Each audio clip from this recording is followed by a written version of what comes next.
Imagine for a moment that you're a high school student, or maybe you're watching this and you are one. It's time to figure out if you want to get a degree. Not all jobs need it. What kind of college are you getting into? Is it affordable? Is it the best in the nation for what you're interested in majoring in? I can't answer all these questions, but there are some I want to answer on this College Critique. Alright, feels good inside. Oklahoma State University was originally founded in 1890 under the Morrill Act and is a land-grant university. OSU originally began as the Oklahoma Agricultural and Mechanical College and changed the name to Oklahoma State University in 1957. Currently, OSU teaches a staggering 25,000 students in various fields of engineering, communications, secondary teaching, music, and much more. It plays host to several major sports teams and holds numerous awards and titles. But is that really all there is to make a great school?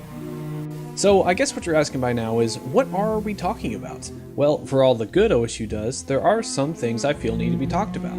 These three topics include parking on campus, a very disliked aspect of living on campus that's also shared among some of the other Big 12 schools. America's Healthiest Campus, a fabricated title with no statistics behind it. And the cost of living on campus versus off campus in terms of how much you pay for groceries and rent. So how should we go about looking at this? Obviously, let's weigh the facts and opinions, but let's introduce some of the students we're going to be using to make comparisons. My name is Andrea Nitch. My name is Curtis Phelan. Courtney Ortiz. Chance Moody. My major is mechanical engineering. Health education and promotion. Construction management. Major psychology and sociology with a minor in Africana studies. I feel like it's a really good school, and I love my OSU experience. I like it. It's a really comfortable environment. I love OSU.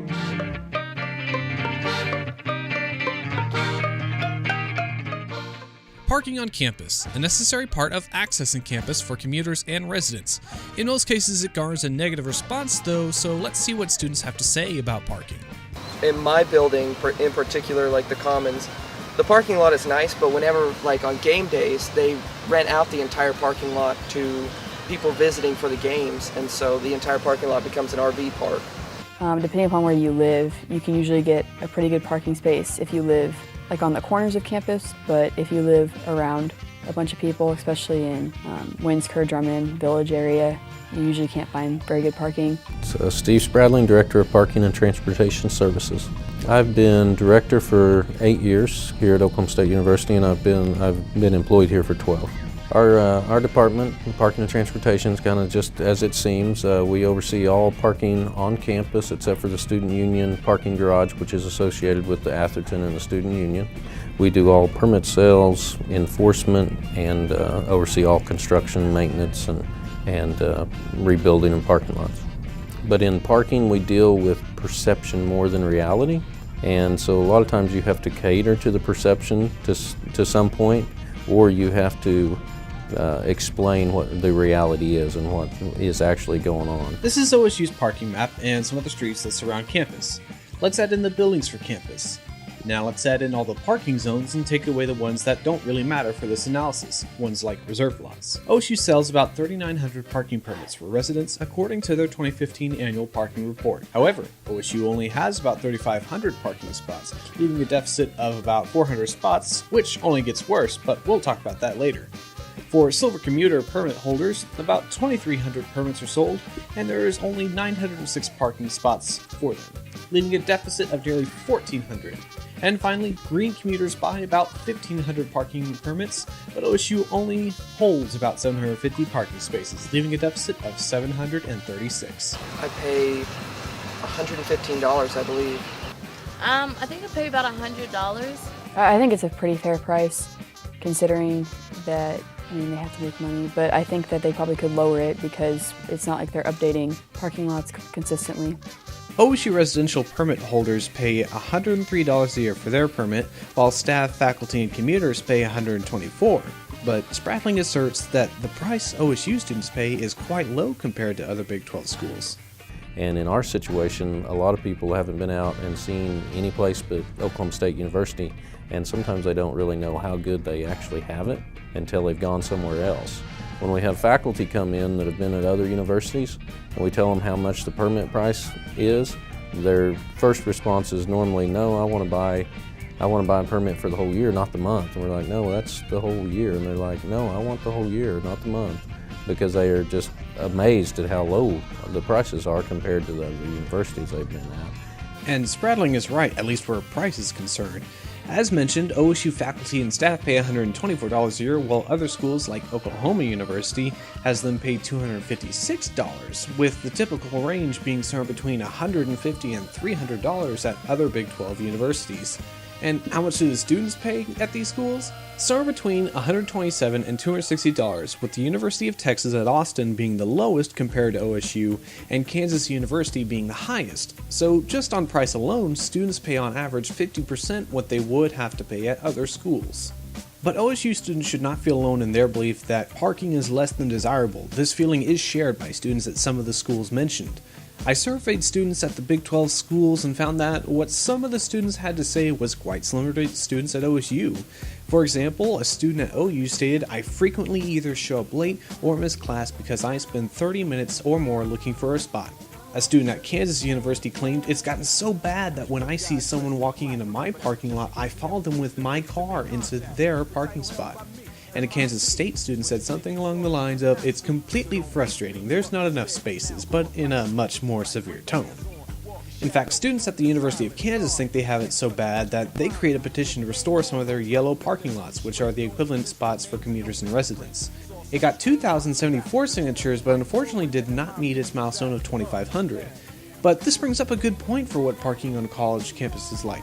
As insensitive as it may sound, the University of Kansas's parking Twitter account called the permits a hunting license, and that really seems to be what parking permits for students at any major college are like. They aren't a guarantee for parking, but merely a, yes, if you find parking, you can park in the designated lot. So how does that translate over to OSU's parking situation? Well, OSU does have some issues with its parking, namely the following. As Curtis mentioned, during game day weekends, OSU shares its largest residential lot. The deficit of 379 spots gets increased to 879 spots, and this issue is also compounded on when further visitors take up residential parking in park and other student lots. This makes returning home to campus during a game day weekend all but impossible. So let's end the parking section with a few quick tips for parking on campus. 1. You'll find the best opportunity for fresh parking spots once 5 p.m. rolls around, and also during the weekend. Additionally, during game day weekends, I would recommend finding a parking spot on Thursday. I wish you luck with parking. Up next, let's talk about America's Healthiest Campus. What do you get when you cross one of the lowest ranked states in overall health and a trademark title? America's Healthiest Campus. You see, back in 2013, Oklahoma State University trademarked the motto. Now, I'm not a health expert, but how does a university claim if it's truly the healthiest? Statistics should do the job, right? What's the student opinion of the claim? I do not believe that Oklahoma State University can claim America's Healthiest title because of the fact that they have no statistical basis to be able to do that. They say they are, but in reality in 2013 they purchased the trademark. And so from that point on, then they've gotten a few referrals such as Muscle and Fitness Magazine, and then also a few other like journalistic articles have been written about it. But up until this point, they have no statistic basis, and also other articles have stated that it's not even in the top 25 of the nation's healthiest campus. Personally, no, because the only thing that I really am aware of is the ban on smoking. I don't know what a chief wellness officer even does. I've never been to the wellness center. I've been to Colvin. And then as far as the pet therapy thing, I have no clue what that is either. Like I've seen the dogs, but I've never seen them do anything but walk around. I do, yeah. I think Oklahoma State is a little different. Within this community, at least, it seems pretty healthy. But yeah, outside of the school, it doesn't seem too healthy. Among students polled, the majority of students do not believe the claim is true, with a few exceptions like Courtney.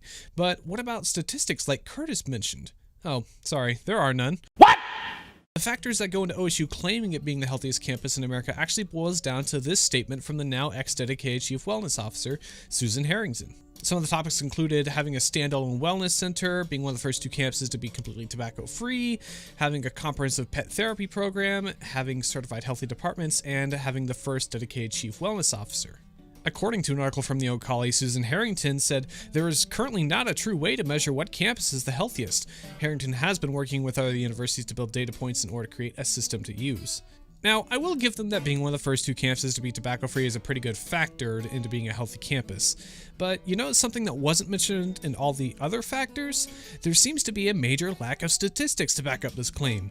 Was it too hard to actually prove it with cold hard facts? Because here's some cold hard facts for you. According to a 2015 annual report from AmericaHealthRankings.org, Oklahoma sits at rank number 45 with several negative health factors like a 33% obesity rate, a 24% smoking rate, and a few other issues. But what about Payne County? Maybe there's enough of a difference there compared to Oklahoma itself? Payne County as a whole has about 80,000 people, and Oklahoma State University has about 1/4 the population of Payne County. Here's the breakdown of several factors for Payne County versus Oklahoma. Payne County has a 28% adult obesity rate, an 18% adult smoking rate, and 26% physical inactivity. Yes, Oklahoma State was a certified healthy campus in 2011 and has been every year since based on the Oklahoma Department of Health. But what about the first to have certified healthy departments? Well, that's great, but you know where some of those healthy department certifications came from? OSU's own Department of Wellness. Basically, every department on campus has been certified by the Department of Wellness, which in total isn't a bad thing, but it really brings to mind what a trademark really is. A marketing trick. When you search America's Healthiest Campus, obviously Oklahoma State pops up, but only in a few sources outside of OSU do you actually see it. But when you search the top 10 healthiest campuses in America, OSU is nowhere to be seen. In fact, the most common universities include Stanford University, Rice University, and Brown University. So how do those universities, counties, and states compare to Oklahoma? Starting with Oklahoma at number 45, we move up to Texas at number 34, California at number 16 overall, and Rhode Island at number 14. So OSU, do you have the statistics or proof to back up your claim to America's Healthiest Campus? Because the non-existent numbers are against you. Finally, let's talk about the cost of living on campus versus off campus. When it comes to expenses one would expect from going to college, what do you think of? Well, obviously tuition, textbooks, and student loans, but maybe how you're going to live on campus is one of the things you should be thinking of. Rent and food prices are a fairly large amount of tuition. When it comes to finding a place to stay on campus and find food, your first year is non-negotiable with OSU. You are required to live on campus in addition to having a meal plan from OSU. Now, why should you be required to have a meal plan? Terry Baker, the Director of Dining Services, can help answer those questions. Well, it is a Board of Regents requirement, and we follow the Board of Regents guidelines. But it's also to give especially the freshmen, the opportunity to integrate into campus life and the college community.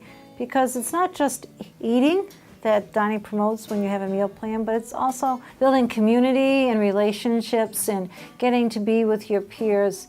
And what's more normal, like a family dinner, going and sitting down with your friends and having a meal together.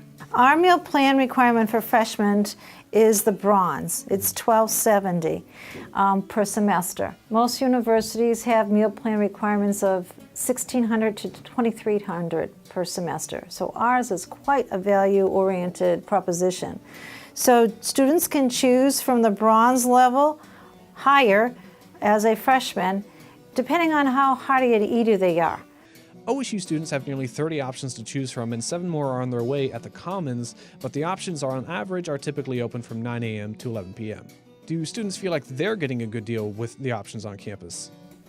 I think the only thing that, on food-wise, it's inconvenient depending upon where you live, because you're stuck to one specific type of food. So like I live over in Nomo, and I have to, if I want something besides Adams Market, I have to walk quite a bit of ways to go to the Mez or to the Union. Though there are a lot of options on campus, I feel that the healthy choices are not as abundant as they could be. I think the food options are pretty good. I think the only thing is I wish they were open a little bit longer, or maybe, because it's always when you want it the most, it's always closed. And I don't know if that's just anything, because literally it was like 2 a.m. and I wanted some pizza and they were closed. Okay, cool. When it comes to groceries on campus, students can pay amounts more than twice what they would pay at the local grocers like Walmart. For example, a single stuffed pack of Oreos off campus is $3.50 at Walmart. On campus, the item is $7.09. Apples on campus are 99 cents an apple, whereas the price off campus is $1.47 a pound. And this isn't true for all items, but there are a significant portion of items in 20-something and on campus that have a rather confusing and high price. What's the reason for this? So I do want to say, students think when they go into the grocery store, it's going to be Walmart. It is a convenience store. And that's why we call it a convenience store, because our vendor is a convenience store vendor. And it's the best vendor for the best price. We aren't able to get Walmart pricing. Do I love it? Sure. But we can't get the same vendors as Walmart. And so if I did have $3 billion in purchasing power, then maybe I could have the same purchasing power as Walmart, but I don't. It should be agreeable that OSU doesn't lose money, but a convenience store vendor, we're still paying in some cases triple the item's worth off campus, so somewhere along the line someone is ending up worse in the deal. Students, I would recommend you go off campus to buy your groceries if you're looking to save money. And what about rent? OSU boasts a wide arrangement of locations on campus but maintains 3 styles of communities: traditional style, suite style, and apartment style. Traditional style has a shared bathroom and bedroom, suites don't, and apartment style has everything. But what about cost? Depending on what you want in every situation, you save money living off campus. The most expensive option on campus on average is the 1-bedroom, 1-bath option, which costs about $735 a month, and the least expensive for on campus is the 2-bedroom, 1-bath option. This is the same as the off-campus equivalents, but the amount of savings between the two is massive. Factoring utilities into the rents of places off campus, you'll find that you save between 25 to 56% by living off campus. Over an entire year, 9 months, you could save as much as $33,330 by living off campus. So why is it worth it to live on campus then? What you don't get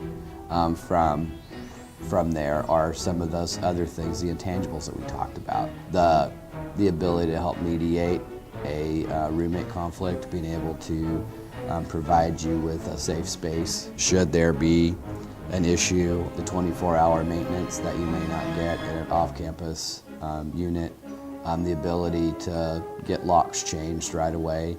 We offer some safety security pieces that aren't offered at every apartment complex. You can put all of that down, and price-wise, we're very similar. So if those intangibles are worth it to you, you might consider staying on campus. From my personal experience, I've loved living on campus for some of these reasons, but if I was trying to save money, my first reaction would be to move off campus. The cost versus convenience is not worth it, in my opinion. And that's what it's really about. The convenience is wonderful, but is it worth it? If you're trying to save money, there are plenty of things you can do about this, as I've detailed. Take your money off campus. You will save yourself a lot of money by not paying these prices. OSU, I have loved my experience, but you have some issues. My name is Colton Gamble. This has been The College Critique.